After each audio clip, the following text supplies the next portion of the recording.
নিত্য প্রয়োজনীয় প্রায় সব পণ্যের দামই বাড়তির দিকে। সরকারের পক্ষ থেকে বিভিন্ন পণ্যের দাম নির্ধারণ ও শুল্ক কর কমানো হলেও বাজার চড়া।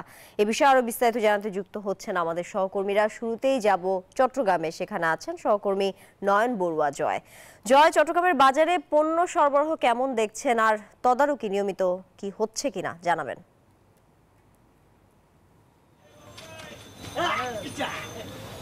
ধন্যবাদ তানিয়া। এর আগের ঘন্টায় কিন্তু আমরা দেখানোর চেষ্টা করেছি পণ্যের কোনো সংকট নেই, তবে সবজির বাজার কিছুটা সুখবর দেখাচ্ছে, যেহেতু সরবরাহ যেভাবে বেড়েছে দেখতে পাচ্ছেন নানা রকমের সবজিতে ভরে যাচ্ছে বাজার। আমরা একটু দেখতে পাচ্ছি 2000 সহ বিভিন্ন জায়গা থেকে সবজি আসতে শুরু করেছে ভ্যান সহ বিভিন্ন ট্রাকে করে।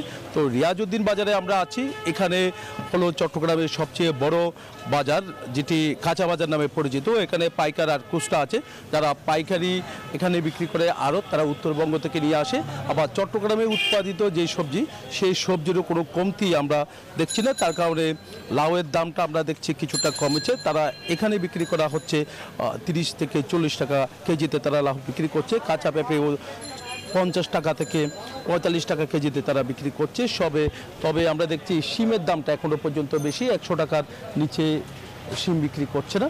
তো এখানে মিষ্টি কুমড়া আছে, খুব এখানে একেবারে টাটকা, যেহেতু চট্টগ্রামে উৎপাদিত এখানে কুমড়া, মিষ্টি কুমড়া, সেই মিষ্টি কুমড়ার দাম কিন্তু তারা এখানে চাচ্ছে 30 টাকা থেকে 40 টাকা, আবার কোনো জায়গায় 50 টাকা চাচ্ছি। যে বরবটির দামও আমরা দেখছি 60 টাকা কেজিতে তারা বিক্রি করছেন। বেগুনের দাম যেখানে 120 টাকা ছিল, সেই বেগুনের দাম এখন 80 টাকা থেকে 70 টাকার মধ্যে এসেছে। তো সবজির দাম কিছুটা আমরা দেখছি কমতির দিকে। আলুর দামটা এখনো পর্যন্ত কমেনি। নতুন আলুর দাম যেখানে আরও বেশি দামে বিক্রি করছে, এখন 100 টাকা 90 টাকার মধ্যে নতুন আলু বিক্রি করা হচ্ছে। তবে অন্যান্য চাল, পেঁয়াজ থেকে ডাল থেকে নিয়ে অন্যান্য যে পণ্য, সেই পণ্যের দাম এখনো পর্যন্ত অনেক বেশি। মাছের দামও অনেক বেশি, মাংসের দামও অনেক বেশি। এই ছিল আমার এখানকার সর্বশেষ। ফিরে যাচ্ছে আমার সহকর্মী, অপেক্ষা করছেন সাভারে নাসমুলের কাছে।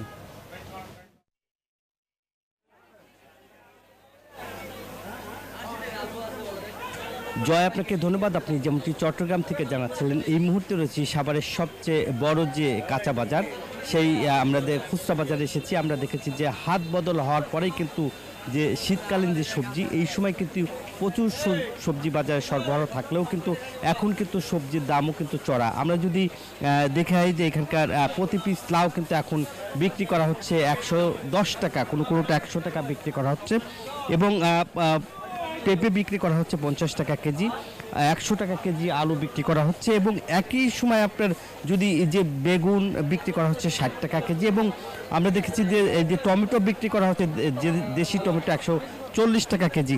আপনার সাথে একটু কথা বলি যে এই যে বাজার করতে এসেছেন, বাজারে কি দাম কেমন, কম না বেশি?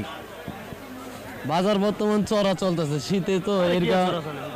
এই যে এই লাউ 110 টাকা, এই শীতের ভিতরে এই লাউ 110 টাকা মানুষ, গরিব মানুষ কিনা খাইতে পারবো না, কিনা খাওয়ার আছে। আবার আলু আপনার 120 টাকা কেজি।